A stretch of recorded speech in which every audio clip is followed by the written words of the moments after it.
سورہ بقرہ کی کچھ خصوصیات نوٹ کر لیں۔ خصوصیات آپ ایسا لکھیں، خصوصیات سورہ بقرہ، خصوصیات سورہ بقرہ لکھ لیا جی۔ نمبر 1 یعنی خصوصیت نمبر 1 سورۃ البقرہ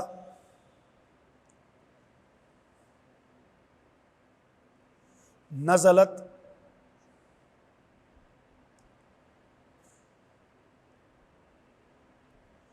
بعد سورۃ المطففین۔ بعد اردو میں لکھو، بعد زبر میں لگا رہا ہوں، آپ لگا دینا۔ نزلت بعد سورۃ المطففین، کیا مطلب کہ یعنی یہ سورت سورہ مطففین کے بعد نازل ہوئی ہے۔ اس سے پہلے سورہ مطففین نازل ہوئی تھی، اس کے بعد یہ ہوئی ہے۔ لکھ لیا۔ نمبر 2 مدنیہ، یہ سورت مدینہ منورہ میں نازل ہوئی ہے، اس کی خصوصیت۔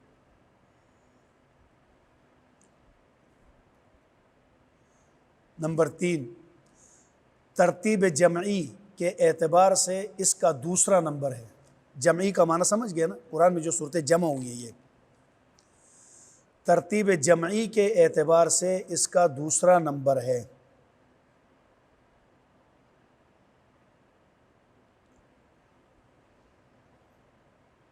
لکھ لیا جی۔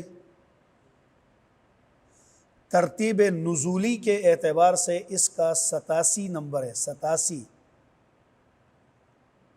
8 و 7 87۔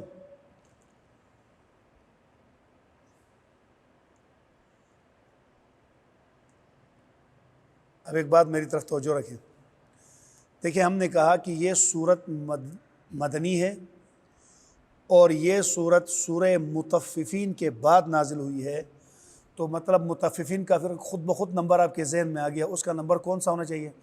86۔ یعنی 86ویں وہی جبریل جو ہے نا وہ لے کر آیا تھا مطففین، اس کے بعد 87ویں وہی سورہ بقرہ کی آئی۔ یہ بات پھر اچھی طرح نوٹ کر لیں ذہن دماغ میں، یہ قرآن پاک جو موجودہ ہمارے پاس ہے یہ نزولی کے اعتبار سے نہیں ہے، یہ جمعی کے اعتبار سے ہے۔ جمعی کس کو کہتے ہیں کہ لوح محفوظ میں جس طرح قرآن کریم جمع ہے الحم سے والناس تک، وہ ترتیب یہ ہے۔ آگے نزولی ضرورت کے مطابق نازل ہوا ہے، تو اب اللہ کے نبی کو آج ضرورت ایک چیز کی، جیسے میں نے آپ کو مثال دی تھی، دکان میں جاتے ہیں، کھانے میں چیزیں اپنی ترتیب سے رکھی ہوئی ہیں، لیکن ہم اس کھانے میں جاتے ہیں جہاں کی ہمیں ضرورت ہوتی ہے، تو نازل چونکہ ضرورت کے مطابق ہوا ہے اس لیے صورتیں آگے پیچھے ہیں نزول کے اعتبار سے۔ اصل ترتیب یہ ہے جو ہمارے سامنے، جس کو ترتیب جمعی کہتے ہیں، اس لیے ترتیب جمعی کے اعتبار سے اس صورت کا دوسرا نمبر ٹھیک ہے۔ نزولی کے اعتبار سے 87 اس کا نمبر ہے۔ آیات، اس صورت کی آیات کتنی ہیں یہ زبانی یاد رکھیں تو بہت اچھا ہوگا انشاءاللہ۔ سورۃ البقرہ نزلت بعد سورۃ المطففین، مدنیہ، اور نمبر 3 ترتیب نزولی کے جمعی کے اعتبار سے دوسرا نمبر، یہ دیکھو جمع ہو، ترتیب نزولی کے اعتبار سے 87 نمبر۔ یہ میں آپ کو جو بتایا نا جمعی تر، اہل تشیع جو صحابہ کرام پر اعتراض کرتے ہیں، کل ایک عجیب کلپ میں نے دیکھا، یہ مرزا کہتا ہے کہ پورے قرآن میں نبیوں کے جتنے نام آئے ہیں وہ سارے جمع کرو، سارے نبیوں کے، تو ان سب سے زیادہ قرآن میں اللہ کے بعد جس ہستی کا نام سب سے زیادہ ہے وہ شیطان ہے۔ کل کی اس کی مووی ہم نے دیکھی، حالانکہ اس بیوقوف کو اتنا بھی معلوم نہیں ہے کہ سارے نبیوں کو چھوڑیں، شیطان کا پورے قرآن کریم میں کل جتنے نام آئے ہیں وہ 60 کے قریب ہیں۔ وہ کہتے ہیں سارے نبیوں کے اتنے نہیں ہیں، جبکہ اکیلے موسیٰ علیہ السلام کا 163 مرتبہ نام آیا ہے، لیکن ہمیں نہیں پتہ کہ وہ ملحد اس سے ثابت کیا کرنا چاہتا ہے کہ شیطان کا نام پہلے آیا ہے، زیادہ ہے۔ اہل تشیع آپ پر یہ سوال کرتے ہیں تحریف قرآن پر کہ یہ قرآن بدلا ہوا ہے، کہتے ہیں کیوں؟ سب سے پہلی سورت اقرا نازل ہوئی وہ سب سے آخری سپارے میں ہے، اور سورہ فاتحہ جو 5ویں نمبر پر نازل ہوئی وہ پہلے نمبر پر ہے، اور سورہ بقرہ جو 87 نمبر پر نازل ہوئی وہ دوسرے نمبر پر ہے۔ تو وہاں آپ کو یہ جواب کام دے گا کہ قرآن کی ایک ترتیب جمعی ہے اور ایک ترتیب نزولی ہے۔ وہ جو آپ بات کر رہے ہیں وہ نزولی کے اعتبار سے ہے، اور نزولی بوقت ضرورت اللہ کے نبی کو جب کبھی ضرورت پڑ گئی احکام کی تو وہاں سے احکام والی صورت دی گئی، فضائل کی ضرورت پڑی تو فضائل والی، لیکن جب جمع کرنے کی باری آئی تو جبریل امین نے ساتھ ساتھ وحی کے ساتھ یہ بتاتے چلے گئے۔ تفسیر الاتقان میں نے آپ کو حوالہ دیا تھا، اس میں لکھا ہے کہ جبریل امین ساتھ ساتھ صورتوں کی جگہ بتاتے جا رہے تھے کہ ابھی ضرورت کے وقت ہم یہ صورت آپ پر لے کر آئے ہیں، لیکن اس صورت کا مقام فلاں جگہ ہے۔ تو پھر حضور علیہ السلام کے صحابہ نے اس ترتیب پر جمع کیا جس ترتیب پر لوح محفوظ میں تھا، باقی نازل تو ضرورت کے مطابق ہوا ہے۔ ترتیب جمعی کے اعتبار سے دوسرا نمبر، ترتیب نزولی کے اعتبار سے 87 نمبر۔ اس کے اندر سورہ بقرہ کی آیات 286 اس میں آیات ہیں، 286 اس میں آیات ہیں۔ میں جو آیات لکھوا رہا ہوں نا، جب انشاءاللہ اللہ نے چاہا آپ نے استقامت کے ساتھ چلتے رہے، اللہ ہمیں بھی استقامت دے، والناس تک جتنی صورتوں کی میں آیتیں لکھواؤں وہ سب ایک جگہ جمع کرو تو آپ کے سامنے قرآن کی کل آیتیں 6666 ہے یا کیا ہے، خود بخود فکر سارا آپ کے سامنے جمع ہو کر آ جائے گا۔ تو ابھی آیات ہر صورت کے آپ لکھ کر آخر میں جمع کر دینا سب صورتوں کی آیتیں۔ رکوعات 40 ہیں،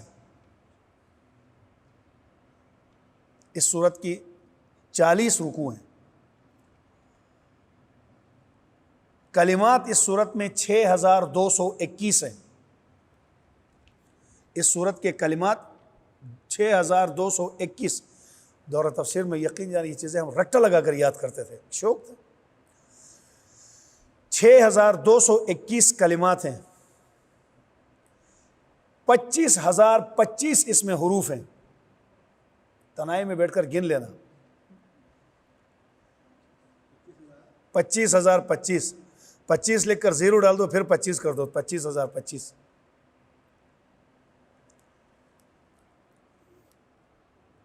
دو 25 کے درمیان 0 ڈال دیں،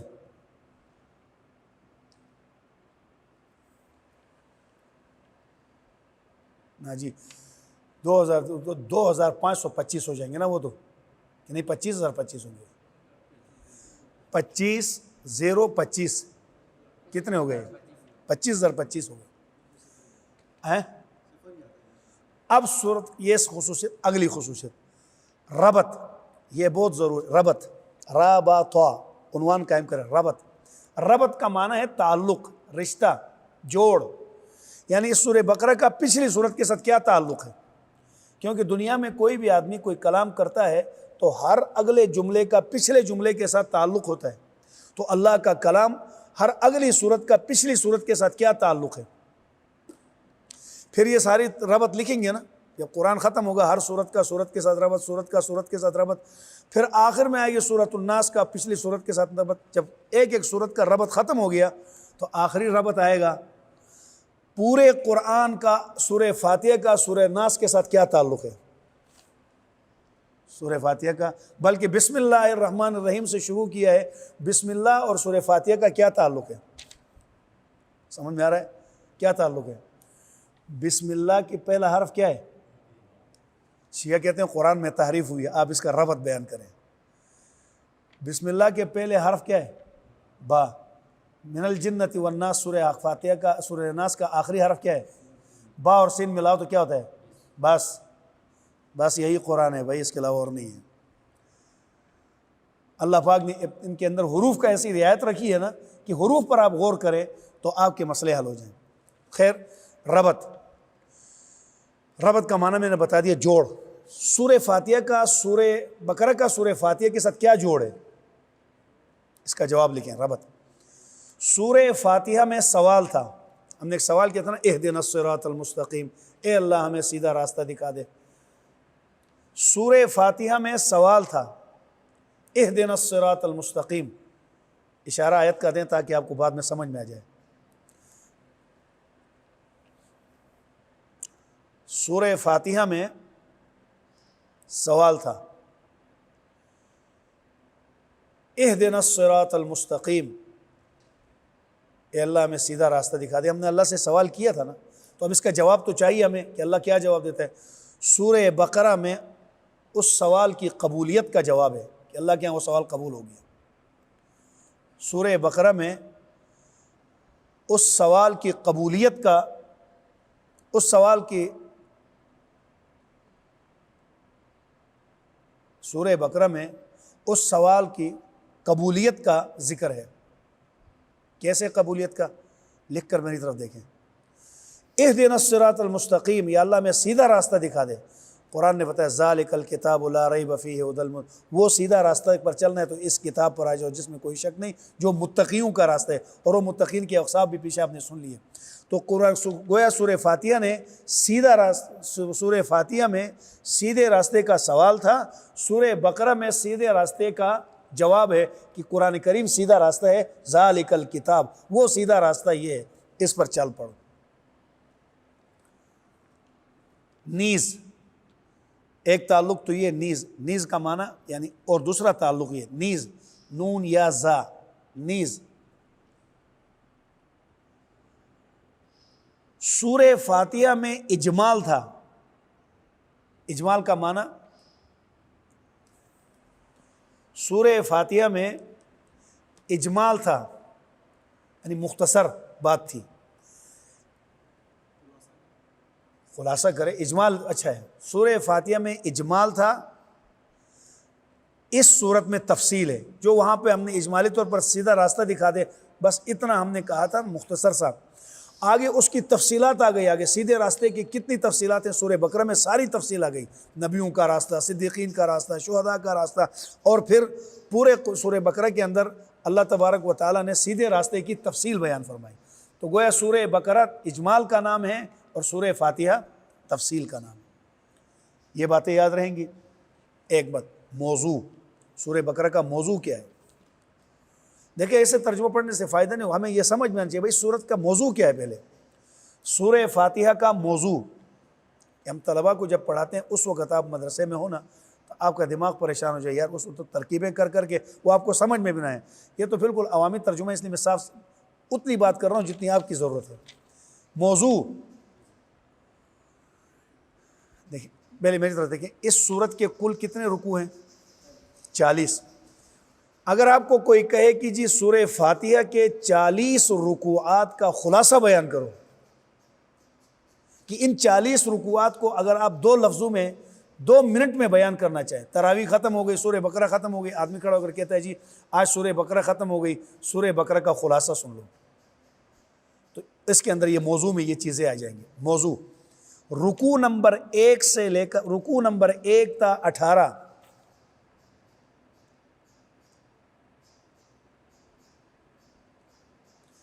رکوع نمبر 1 تا 18 اصلاح الیہود، یہودیوں کی اصلاح کی بات ہوئی ہے۔ اس میں یہود کو دین حق کی دعوت دی گئی ہے، ان کی غلط باتوں سے ان کو روکا گیا ہے، صحیح بات ان کو رکوع نمبر 1 سے لے کر 18 تک آپ کہہ سکتے ہیں، وہ جو ترجمہ کر کے خلاصہ یہ نکلا کہ ان 18 رکوعات میں اصلاح الیہود ہو رہی ہے، یہود کی اصلاح کی جا رہی ہے۔ اصلاح الیہود فی ضمن علم المناظرہ، فی ضمن، اچھا ہے کچھ عربی کے اصطلاحات آپ کو یاد ہو جائیں گے۔ ضاد، جی ہاں، ضمن، فی ضمن، ضاد میم نون، ضمن، علم المناظرہ، علم لکھے، علم المناظرہ، فی علم المناظرہ، یعنی مناظرے کے انداز سے علم میں ان کی اصلاح کی گئی ہے گفتگو کی شکل میں۔ لکھ لیا جی، فی علم المناظرہ۔ آپ اردو میں اگر لکھنا چاہیں تو رکوع نمبر 1 تا 18 یہود کی اصلاح کی بات ہوئی ہے، اصلاح یہود کی بات، ٹھیک ہے۔ رکوع نمبر 19، 18 کے بعد 19 شروع ہوگا، 19 میں تہذیب الاخلاق، اخلاقیات کے حوالے سے مہذب قوموں کے جو اخلاق ہوتے ہیں وہ بیان کیے گئے۔ رکوع نمبر 20 تا 23، رکوع نمبر 20 سے لے کر 23 تک تدبیر منزل، یا اس کو آپ سادے لفظوں میں اپنی اردو میں ترجمہ کریں، رکوع نمبر 20 تا 23 گھریلو زندگی، گھریلو معاشرت کو بیان کیا ہے کہ گھریلو زندگی کیسی ہونی چاہیے، ایک محلے کے اندر، ایک گھر کے اندر ایک خاندان کی زندگی کیسے گزارنی چاہیے، خاندانی زندگی کیسے بسر کی جاتی ہے، اس کے طور طریقے بیان کیے گئے۔ رکوع نمبر 24 سے لے کر پھر 30 تک، 23 تک تو آ گیا گھریلو زندگی، 24 سے لے کر 30 تک یہ آپ کو 40 رکوعات کا بالکل سادہ سا خلاصہ دے رہے ہیں، 24 سے لے کر 30 تک ملکی نظام کے بارے میں بیان کیا گیا ہے کہ ملک کی سلطنت کیسے چلائی جائے، سیاسیات، حکومت۔ تو قرآن کریم میں جب آپ یہ پھر اس میں انشاءاللہ العزیز ہم آپ کو سیاست کا اسلامی طرز زندگی سیاسی کیسی ہونی چاہیے اور سیاست کی شرائط کیا ہے وہ ہم آپ کو سنا دیں گے۔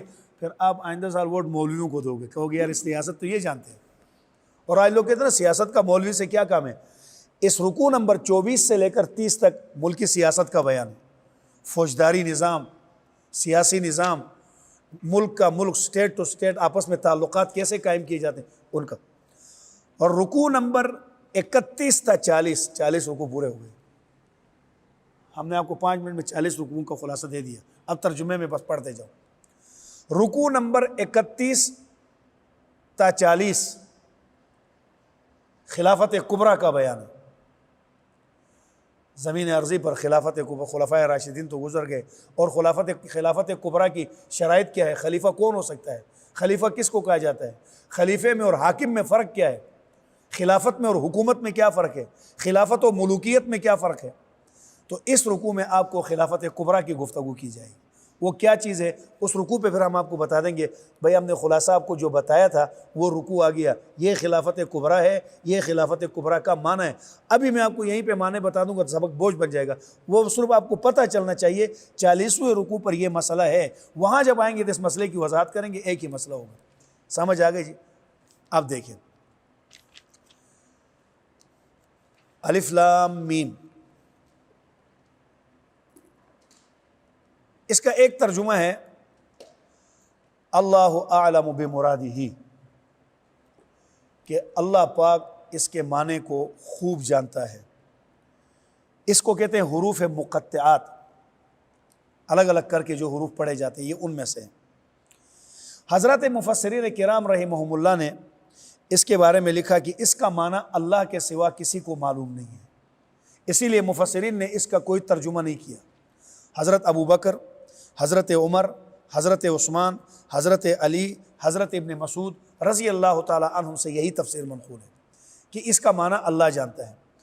دوسرا اس کا ترجمہ ہے انہا سر بین اللہ و بین رسولہ یا و بین نبیہ، کہ اس کا ترجمہ اللہ اور اس کے نبی کے درمیان راز ہے، اس کو وہ کوئی بہتر جانتے ہیں۔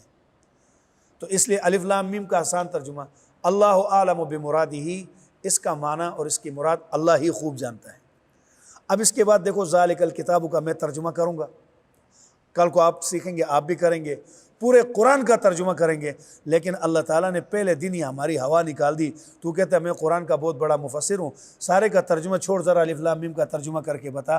اللہ نے عاجزی پیدا کرا دی کہ میں اتنا ناقص علم والا ہوں کہ مجھے الف لام میم کا ترجمہ نہیں آتا ہے۔ پہلے اقرار کروائے اپنی عاجزی کا۔ الف لام میم اللہ اعلم بمرادہ، ذالک الکتاب، ذالک الکتاب یہ وہ کتاب ہے، ذالک یہ، الکتاب کتاب ہے، لا ریب لا نہیں ہے، ریب شک، فیہ اس میں، ہدن یہ کتاب ہدایت ہے۔ ہم نے پیچھے کیا کہا تھا؟ اہدنا الصراط المستقیم، اے اللہ ہمیں ہدایت کے راستے پر چلا۔ اللہ کا ہدن وہ ہدایت یہ کتاب ہے، للمتقین جو پرہیزگاروں کے لیے، پرہیزگاروں کے لیے یہ ہدایت ہے۔ اشارہ بعید کے لیے آتا ہے عربی میں، ہم ترجمہ کرتے ہیں یہ کتاب، تو یہاں ہونا یہ چاہیے ہاذل کتاب، ذالک نہیں ہونا چاہیے۔ تو حضرات مفسرین کرام رحمہم اللہ نے حضرت ابن عباس رضی اللہ تعالی عنہ سے نقل کیا ہے، وہ فرماتے ہیں کہ قرآن کریم میں ذالک اور ہاذا یہ ایک دونوں کے لیے آپس میں استعمال ہوتے رہتے ہیں، کبھی حاضر کے لیے، کبھی دور کے لیے، دور کے لیے حاضر کا صیغہ، حاضر کے لیے غائب کا، یہ ایک دوسروں کے لیے استعمال ہوتے رہتے ہیں۔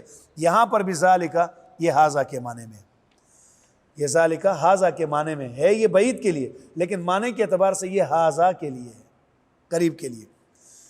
میں زیادہ لمبی تفصیل اس لیے نہیں کرتا ہوں چونکہ آپ نے لفظی ترجمہ پڑھنے بس اتنی آپ کی ضرورت ہے۔ ذالک الکتاب یہ کتاب ہے، لا ریب اس میں شک نہیں ہے، فیہ اس میں۔ شیخ الہند محمود حسن رحمہ اللہ فرمایا کرتے تھے کسی بھی کلام کے اندر اشتباہ کی دو صورتیں ہوتی ہیں. توجہ ہے. اللہ کیا فرماتے ہیں اس کلام میں کوئی شک؟ تو منافقین نے تو اس میں شک کیا تھا, وہ تو سارے شک کر رہے تھے, وہ کافر اس میں شک کر رہے تھے کہ یہ انسانوں کا کلام ہے, اللہ کا کلام نہیں ہے. شک تو تھا. پھر اللہ کیسے فرماتے ہیں اس میں شک نہیں ہے؟ دیکھیں تو اس کا جواب دیا شیخ الہند صاحب نے, کسی بھی کلام میں شک اور شبہ پیدا ہونے کی دو صورتیں ہیں. کبھی تو اشتباہ پیدا ہوتا ہے کلام کے اندر کوئی خرابی ہونے کی وجہ سے, اور کبھی کلام میں خرابی نہیں ہوتی, سننے والے, پڑھنے والے, سمجھنے والے کی عقل میں خرابی ہوتی ہے, تو وہ سمجھتا ہے جی اس کے اندر خرابی ہے, حالانکہ خرابی کلام میں نہیں ہے. اس کی مثال, ایک آدمی کہتا ہے جی مفتی ہے, عالم ہے, بہت بڑے شیخ الحدیث ہے, وہ میٹھے کو منہ میں ڈال کے, چینی کو ڈال کے کہتا ہے جی یہ بہت کھٹی ہے, بہت کڑوی چینی ہے. 10 آدمی اور منہ میں ڈال کے کہتے ہیں مولوی صاحب کھنڈ بہت میٹھی ہے, آپ کہتے ہیں کڑوی ہے. وہ کہتا ہے میں مفتی ہوں, تو آپ مفتی اپنی جگہ, لیکن چینی ہم نے چیک کر دی یہ تو میٹھی ہے. ساری دنیا کہتی ہے میٹھی ہے, مفتی صاحب کہتے ہیں کھٹی ہے. تو اب کیا ہوا کہ خرابی چینی میں نہیں ہے, خرابی مولوی صاحب کی زبان میں, قوت ذائقہ میں. اس کو ہم کہیں گے آپ کی زبان کی جو ذائقے کی قوت ہے نا وہ ختم ہو چکی ہے, جا کے اپنا علاج کروائے. تو کلام پاک میں جو لوگوں نے شک کیا ہے وہ کلام میں شک نہیں تھا, وہ ان لوگوں کی ذہنوں میں شک تھا, فطور تھا ان کو. اسی لیے اللہ نے فرمایا فی قلوبہم مرض, کہ مرض ان کے دل میں ہے, بیماری ان کے دل میں ہے. جب اس بیماری والے دل سے کلام اللہ کو پڑھا تو ان لوگوں کو شکوک و شبہات نظر آ گئے. اس لیے شیخ الہند صاحب فرماتے ہیں یہاں پہ کلام اللہ میں شک نہیں ہے, شک جو ہے وہ پڑھنے والے, سمجھنے والے, سننے والوں کے عقل میں فطور ہے, اس وجہ سے انہیں یہاں پہ شک نظر آتے, ورنہ کلام پاک میں شک. ذالک الکتاب, یہ کتاب ہے, لا ریبہ, نہیں ہے شک, فیہ, اس میں. دیکھیں لفظی ترجمہ ایسے ہی کرنا جیسے میں کر رہا ہوں, ملا کے نہ کرنا. ذالکہ, یہ میں نے آپ سے عرض کیا ذالکہ وہ کے لیے آتا ہے, یہاں کس کے معنی میں ہے؟ ہاذا کے معنی میں. الکتاب, کتاب, لا ریبہ, لا نہیں ہے, ریبہ شک, فیہ, اس میں, یعنی اس کتاب اللہ میں شک نہیں ہے. ہدن, یہ کتاب ہدایت ہے, للمتقین, پرہیزگاروں کے لیے. ادھر دیکھیں, پرہیزگاروں کے لیے ہدایت ہے, تو گناہگار کدھر جائیں گے ہدایت کے لیے؟ کیوں اللہ نے فرمایا یہ تو ہدایت پرہیزگاروں کے لیے, یہ ہدایت تو پرہیزگاروں کے لیے. تو قرآن کریم نے دوسری جگہ فرمایا کہ یہ قرآن کریم ہدی للعالمین, سارے جہان والوں کے لیے ہدایت ہے. اب آپ کے سامنے کوئی آدمی کہے ہدی للمتقین, قرآن کہتا ہے ایک طرف متقین کے لیے ہدایت ہے, آگے جا کر آپ پڑھیں گے کہے گا ہدی للعالمین, یہ قرآن عالمین کے لیے ہدایت ہے. تو یہ تو دو باتیں ہو گئی, اس میں سے سچی یہ ہے یا وہ ہے, یہ عالمین کے لیے ہدایت ہے یا متقین کے لیے ہدایت ہے. تو اب جب یہاں پر آدمی کا استاد نہیں ہوگا نا تو وہ اپنی عقلیں دوڑائے گا, دوڑا کر کہے گا یہ آیت منسوخ ہے, ناسخ ہوا ہے, ایسے ہی منسوخ ہے. ہدی للمتقین کا معنی یہ ہے کہ یہ قرآن ویسے تو عمومی اعتبار سے للعالمین ہے, سارے جہانوں کے لیے ہدایت ہے, لیکن اس کی ہدایت سے نفع چونکہ متقی لوگ اٹھاتے ہیں, اس کی ہدایت سے نفع, جیسے ہم نہیں کہتے یار ان دونوں کو ہم نے کام پہ لگایا تھا پر اس نے اپنے کام سے نفع اٹھایا اور بہت آگے چلا گیا, ترقی کر گیا. کام تو دونوں کو دیا تھا لیکن ایک کی محنت اتنی ہوئی کہ وہ بہت آگے چلا گیا. ایسے ہی یہ قرآن ہدی للعالمین ہے, سارے جہانوں کے لیے ہدایت ہے, لیکن ہدایت سے نفع جو ہے وہ متقین اٹھاتے ہیں. اس لیے اللہ نے بطور خصوصیت یہاں پہ متقین کا ذکر کیا, ہدی للمتقین, یہ قرآن کریم ہدایت ہے متقین کے لیے. کیا معنی؟ یعنی اس کی ہدایت سے نفع اٹھاتے ہیں متقی لوگ. اب متقی ہے کون؟ دیکھیں میں آپ سے ایک بات عرض کروں, کوئی آپ سے پوچھے نا جی متقی کی تعریف کیا ہے, متقی کی ڈیفینیشن کیا ہے, متقی کس کو کہتے ہیں, تو ہر آدمی مفسرین نے متقین کا ایک معنی کیا ہے کہ وہ آدمی جو اللہ کے عذابوں سے ڈر کر اعمال صالحہ کی طرف آ جائے وہ متقی ہے. نمبر 2, متقی وہ ہے جو گناہ کو چھوڑ کر نیکی کے کام کی طرف جائے. نمبر 3, متقی وہ ہے جو اللہ کی نافرمانی سے اپنے کو دور کر دے. ٹھیک ہے, یہ تو ہے مفسرین کے اقوال۔ خود قرآن کریم نے متقین کی 5 صفات بیان کی۔ بس یہ یاد رکھیں، جہاں کہیں متقی کے عنوان پر گفتگو کرنا ہو قرآن کی یہ 5 آیتیں سامنے لائیں۔ ہدی للمتقین، یہ قرآن متقین کے لیے ہدایت ہے۔ سوال تو سمجھ آ گیا ہے نا، یہ ہدایت سارے جہانوں کے لیے ہے، لیکن چونکہ اس سے نفع متقین اٹھاتے ہیں اس وجہ سے کہا گیا کہ یہ کلام پاک ہدایت ہے متقین کے لیے۔ الذین، متقین کون لوگ ہیں؟ وہ لوگ جو، ادھر دیکھیں، اب یہ الذین پورے قرآن میں جہاں بھی آئے گا اس کا یہی معنی ہوگا، تو اس لیے ایک جگہ اس کو پکا کر لو تاکہ ہر قرآن کریم کی الفاظ بار بار آتے رہیں گے، تو ایک سپارہ صحیح طرح سمجھ کے پڑھ لیا نا تو وہ الفاظ جہاں بھی آئیں گے ان کا ترجمہ ایک ہی ہوگا۔ الذین، متقی وہ لوگ ہیں جو، الذین کا ترجمہ اس طرح کرنا ہے، وہ لوگ ہیں جو یؤمنون، ایمان لاتے ہیں، بالغیب، بن دیکھی چیزوں پر، پوشیدہ چیزوں پر۔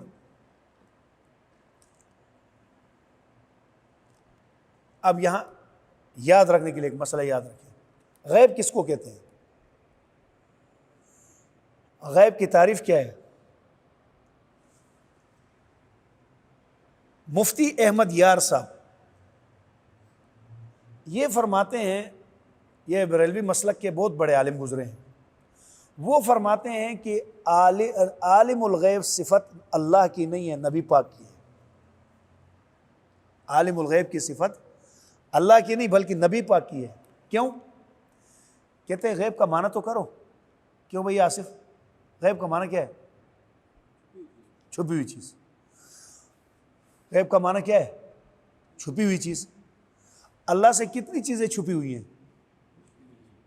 تو پھر عالم الغیب کیوں کہتے ہو کہ اللہ پاک چھپی ہوئی چیزوں کا جاننے والا ہے؟ احمد رضا صاحب، مفتی احمد صاحب فرماتے ہیں چونکہ ہر چیز اللہ کے سامنے تو حاضر ہے، وہ تو عالم الغیب نہیں ہے، نبی عالم الغیب ہے، اس سے چھپی ہوئی چیزوں کو وہ جانتا ہے۔ اب اس کا جواب آپ کیسے دیں گے کہ حضرت یہ جو جواب آپ نے دی، یہ جو آپ نے مسئلہ بیان کیا ہے، غیب کا معنی ہے پوشیدہ، اور اللہ کو عالم الغیب کہنا اس لیے درست نہیں کہ اللہ سے کوئی چیز چھپی ہوئی نہیں ہے، تو وہ چھپی ہوئی چیزوں کا عالم کیسے ہو گیا؟ نبی سے ہر چیز چھپی ہوئی ہے اور چھپی ہوئی چیزوں کو جاننے والا نبی ہے، اس لیے عالم الغیب نبی کی صفت ہے۔ تو اس کو کہیں حضرت آپ سے پہلے پوری امت میں کسی نے عالم الغیب کا یہ ترجمہ کیا ہو، ذرا ہمیں مہربانی کر کے بتا دیں۔ آپ کو میں نے تفسیر کی اقسام بتائی تھی نا، یہ عالم الغیب کی تفسیر قرآن نے کی ہو، نبی نے کی ہو، صحابہ نے کی ہو، تابعین نے کی ہو، 1400 سال کے مفسرین میں سے کسی ایک مفسر نے اس کا یہ ترجمہ کیا ہو جو آپ نے کیا ہے، ہمیں مہربانی کر کے دکھا دیں۔ تو انشاءاللہ ثم انشاءاللہ، اللہ کے فضل و کرم سے کہتا ہوں آپ کو، 1400 سالہ مفسرین میں یہ ترجمہ کسی نے نہیں کیا، تو یہ مفتی صاحب کا اپنا ذاتی ترجمہ ہوا۔ اس کو کہتے ہیں تفسیر بالرائے، اس کو کہتے ہیں تفسیر بالرائے۔ اب عالم الغیب کی تفسیر صحابی رسول حضرت عبداللہ ابن مسعود رضی اللہ تعالیٰ عنہ فرماتے ہیں کیا کہ اللہ عالم الغیب ہے۔ سوال ہے اللہ سے کوئی چیز غیب میں ہے ہی نہیں تو وہ عالم الغیب کیسے ہو گیا؟ پوشیدہ چیزوں کا عالم کیسے ہوا؟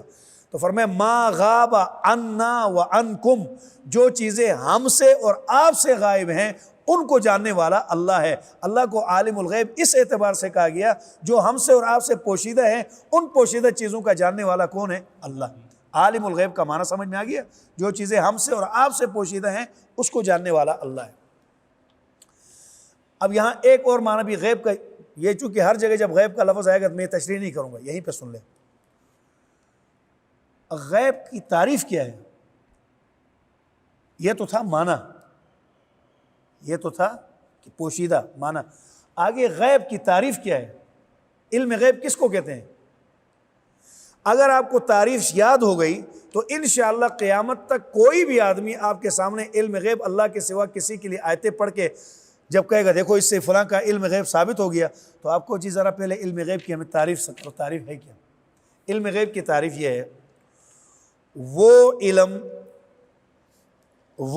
بالکل سادے لفظوں میں، بالکل عوامی ترجمہ میں آپ کے لیے کر رہا ہوں، وہ علم جو ہمیں حاصل ہو بغیر کسی واسطے کے،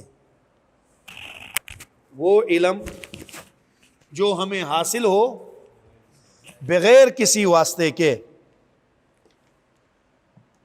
وہ علم جو ہمیں حاصل ہو بغیر کسی واسطے کے۔ اب کوئی آدمی آپ کے سامنے کہے جی رسول پاک علیہ السلام نے جنت کی خبریں دی، جہنم کی خبریں دی، تو آپ ان سے بتائیں کہ آپ علیہ الصلوۃ والسلام نے کسی واسطے سے دی یا بغیر واسطے کے دی؟ تو درمیان میں جبریل کا واسطہ موجود ہے۔ پورا قرآن کریم نبی پاک علیہ السلام پر نازل ہوا، جبریل کے واسطے سے نازل ہوا۔ اللہ پاک جو ہمیں خبر دیتا ہے، پہلے کسی سے خبر لے کر کسی کے واسطے سے اللہ کو پتہ چل جائے پھر اللہ بتاتا ہے، یا اللہ اپنی ذاتی علم کے اعتبار سے بتاتا ہے؟ اللہ کے درمیان واسطہ نہیں ہے، نبی کے درمیان واسطہ ہے جبریل امین۔ جب درمیان میں واسطہ آ جائے تو پھر غیب کی جو باتیں بتائی جاتی ہے اسے علم غیب نہیں کہتے، انباء الغیب کہتے ہیں، غیب کی خبریں۔ نبی انباء الغیب تو دیتے تھے، غیب کی خبریں دیتے تھے۔ اب غیب کی خبر کیا ہے؟ ہم یہاں بیٹھے بیٹھے آج جی امریکہ میں سیلاب آیا، ہم بتاتے ہیں تو ہمیں کوئی کہے آپ یہاں ہیں 7 سمندر پار امریکہ ہے، آپ کو کیسے پتہ چلا؟ جی خبروں میں آیا۔ تو اب ہمیں کوئی عالم الغیب کہتے ہیں؟ اسی لیے اس کے ٹی وی کا نام کو لے کے خبریں۔ خبریں کیوں کہتے ہیں؟ کہ درمیان میں ٹی وی کا واسطہ ہے، اس کے واسطے سے خبریں دی جا رہی ہیں۔ اس وقت میں یہاں تقریر کر رہا ہوں، گفتگو کر رہا ہوں، اب کسی آدمی کو اس وقت میری گفتگو کا پتہ نہیں ہے، لیکن یہ جو سامنے بیٹھا ہوا ہے یہ سیاڑی میری باتیں نوٹ کر کے جب کل کو چڑھا دے گا، اس کے بعد میری کوئی باتیں سن کر کے مولوی صاحب نے یہ باتیں کی ہیں، تو وہ میرے غیب کے علم اپنا غیب کا علم بتا رہا ہے یا غیب کی خبر بتا رہا ہے؟ اور خبر بتانے کے لیے درمیان میں یہ آیا ہے، اس کو دیکھ کے پھر بتا دیا کہ آپ نے یہ بات کی ہے۔ تو حضور علیہ السلام میں اور امت میں اور حضور علیہ السلام میں اور اللہ میں درمیان میں واسطہ جبریل امین ہے۔ تو غیب کا ایک معنی ہے جس کے درمیان پہ واسطہ نہ ہو، وہ علم غیب۔ متقین کی پہلی صفت، وہ غیب پر ایمان رکھتے ہیں، بن دیکھی، جنت دیکھی نہیں ہے ایمان لایا، جہنم دیکھی نہیں ہے اللہ نے فرمایا ایمان لایا۔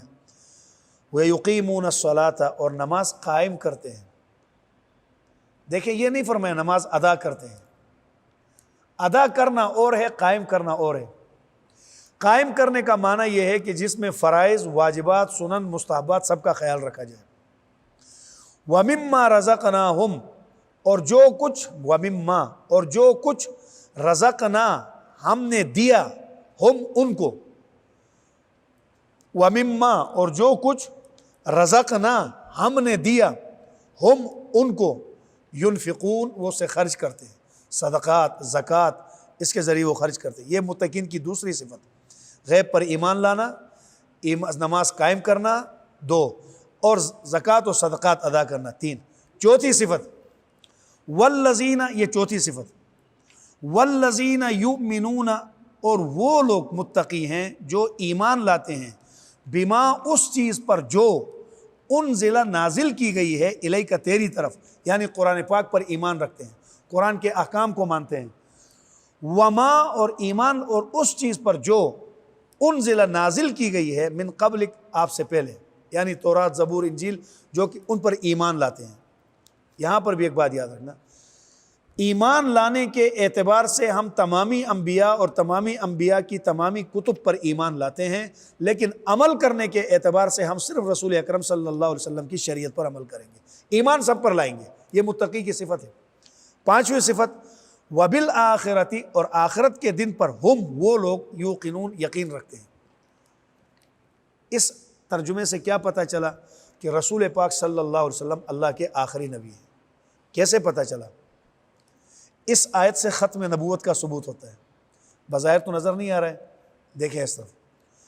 متقین کی جو چوتھی صفت ہے وہ یہ ہے کہ وہ ایمان لاتے ہیں قرآن پاک پر، اور ایمان لاتے ہیں اللہ کے نبی کی، اللہ کے نبی سے پہلے کی ان کتابوں پر، من قبلک، جو آپ سے پہلے ہیں، جو آپ سے، اس کے فوراً بعد پھر کیا فرق، پھر کس پر ایمان لاتے ہیں؟ آخرت پر۔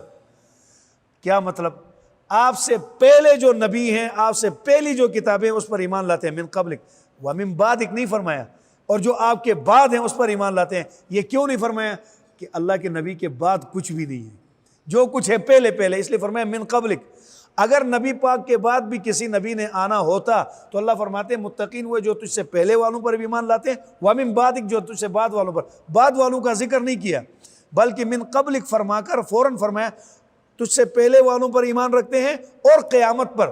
گویا حضور علیہ السلام سے پہلے نبوت کا تصور ہے، آپ کے بعد قیامت کا تو تصور ہے، نبوت کا تصور نہیں ہے، اس لیے آپ کے بعد قیامت پر ایمان لاتے ہیں، آپ سے پہلے نبیوں پر۔ تو آپ سے بعد جب قیامت کا تصور ہے تو معلوم ہو گیا آپ صلی اللہ علیہ وسلم کے بعد اور کوئی نیا نبی نہیں۔ یہاں پر ایک بات یاد رکھیں ختم نبوت پر، اماں عائشہ رضی اللہ تعالیٰ عنہ فرماتی ہیں کہ ایک دفعہ مجھے نبی پاک علیہ السلام نے فرمایا، یا عائشہ، اے عائشہ، قولی انا خاتم النبیین، یہ کہہ دو کہ میں خاتم النبیین ہوں، ولا تقولی، یہ مت کہو کہ لا نبی بعدی، میرے بعد نبی نہیں ہے، یہ حدیث میں آتا ہے۔ اور مرزے نے بھی اسی کو، مرزا غلام احمد قادیانی نے اسی حدیث کو لیا ہے، قولی انا خاتم النبیین، یہ کہو کہ میں خاتم النبیین ہوں، ولا تقولی، یہ نہ کہو کہ لا نبی بعدی، میرے بعد نبی نہیں ہے۔ تو مرزا کہتے ہیں معلوم ہو گیا آپ کے بعد نبی ہے، اسی لیے تو حضور نے فرمایا میں خاتم النبیین ہوں لیکن میرے بعد نبی بھی ہے۔ اب یہ مرزے نے شرارت کی ہے کہ پوری حدیث کو چھپا دیا ہے، یہ محدثین نے اس کو نقل کیا ہے قیامت کی علامات میں۔ حضور علیہ السلام نے فرمایا مجھ سے پہلے یہ ہوگا، یہ ہوگا، یہ دجال آئے گا، یاجوج ماجوج آئے گا، یہ سارا بیان کر کے فرمایا میں آخری نبی ہوں، خاتم النبیین ہوں۔ یہ نہ کہنا میرے بعد نبی نہیں آئے گا، میرے بعد نبی نے آنا، عیسیٰ علیہ السلام آئے گا، لوگ کہیں گے نبی پاک کے بعد تو کوئی نبی ہے ہی نہیں، تو کہاں سے آیا؟ میرے بعد نبی آئے گا، ہاں میرے بعد نبی، لا نبی بعدی فرمایا، یہ نہ کہو میرے بعد نبی نہیں، میرے بعد ایک نبی ہے وہ آئے گا، میرے بعد نیا نبی نہیں آئے گا۔ اور عیسیٰ علیہ السلام نیا نبی نہیں ہے، مرزا نیا نبی ہے۔ عیسیٰ علیہ السلام پرانے نبی ہے، آسمانوں پر ہیں، دوبارہ دنیا میں آنا ہے، امتی بن کے آنا ہے، لیکن ہے تو نبی۔ تو اب وہ نبی آنے سے میری نبوت پہ کچھ فرق نہیں پڑتا ہے، اس لیے میں خاتم النبیین ہوں، میرے بعد وہ بے شک آ جائیں، لیکن نیا نبی میرے بعد اور نہیں آئے گا۔ الف لام میم، اللہ اعلم بمرادہ، ذالک الکتاب، یہ کتاب ہے، لا ریب فیہ، اس میں شک نہیں، ہدن، ہدایت ہے، للمتقین، پرہیزگاروں کے لیے، الذین، وہ لوگ جو، پہلی صفت، یؤمنون، ایمان لاتے ہیں، بالغیب، غیب پر، یہ متقین کی پہلی صفت ہے ایمان لانا۔ وَيُقِيمُونَ الصَّلَاةَ، اور نماز قائم کرتے ہیں، یہ دوسری صفت۔ وَمِمَّا، اور وہ جو کچھ، رزقنا، ہم نے ان کو، ہم دیا، رزقنا، ہم نے دیا، ہم ان کو، ينفقون، اس سے وہ خرچ کرتے ہیں۔ والذین، چوتھی صفت، وہ لوگ جو یؤمنون، ایمان لاتے ہیں، بما، اس چیز پر جو انزل، نازل کی گئی، الیک، تیری طرف، یعنی قرآن پاک پر، وما انزل، اور جو نازل کی گئی، من انجیل وغیرہ جو کتابیں ہیں، وبالآخرۃ، اور قیامت کے دن پر، ہم، وہ، یقین رکھتے ہیں۔ کافی ہے جیتنا نہیں، یہ اگلی آیت پڑھیں، نتیجہ پورا ہو جاتا ہے کہ آگے نہیں، اولئک، یہی وہ لوگ ہیں، یہ صفات جن کے اندر موجود ہیں، یہ اولئک جہاں بھی آئے گا اس کا ترجمہ یہی ہوگا، یہی، علی ہدن، ہدایت پر ہیں، من ربہم، اپنے رب کی طرف سے، اہدنا الصراط المستقیم، ہمیں ہدایت دے۔ ہدن، یہ کتاب متقین کے لیے ہدایت ہے، آخر میں جواب دی یہ صفات جن کے اندر ہوگی وہ ہدایت پر ہوں گے۔ اولئک، یہی وہ لوگ ہیں، علی ہدن، جو ہدایت پر ہیں، من ربہم، اپنے رب کی طرف سے، واولئک، اور یہی وہ لوگ ہیں، ہم المفلحون، وہ فلاح پانے والے ہیں۔ دیکھو ہدن پر بات، نتیجہ سنا دیا گیا، پہلے دعا مانگی، اے اللہ ہمیں ہدایت کے راستے پر چلا، سورہ بقرہ میں جواب دیا ہدایت کا یہ راستہ ہے جو متقین کے لیے ہم نے ہدایت بنایا، اور متقین کی صفات کیا ہے، وہ صفات بیان کر کے فرمایا جس میں یہ 5 صفات ہو، تو جو دعا مانگی تھی اس کے مطابق اولئک علی ہدن، یہی لوگ ہیں جو ہدایت پر ہیں، من ربہم، اپنے رب کی طرف سے، واولئک، اور یہی وہ لوگ ہیں، ہم المفلحون، جو فلاح پائیں گے۔ کافی ہے جتنا، کافی ہے جی، اب دو ہو کر آپ دوہرا دیں، میں ادھر ہی۔ اگر ہماری ویڈیو پسند آئی ہے تو اسے لائک کریں، کمنٹ کریں اور دوستوں کے ساتھ شیئر کریں، اور اگر ہمارا چینل ابھی تک سبسکرائب نہیں کیا تو اسے سبسکرائب کر دیں اور بیل آئیکن کو پریس کر دیں تاکہ ہر آنے والی ویڈیو آپ کو مل سکے۔ جزاک اللہ۔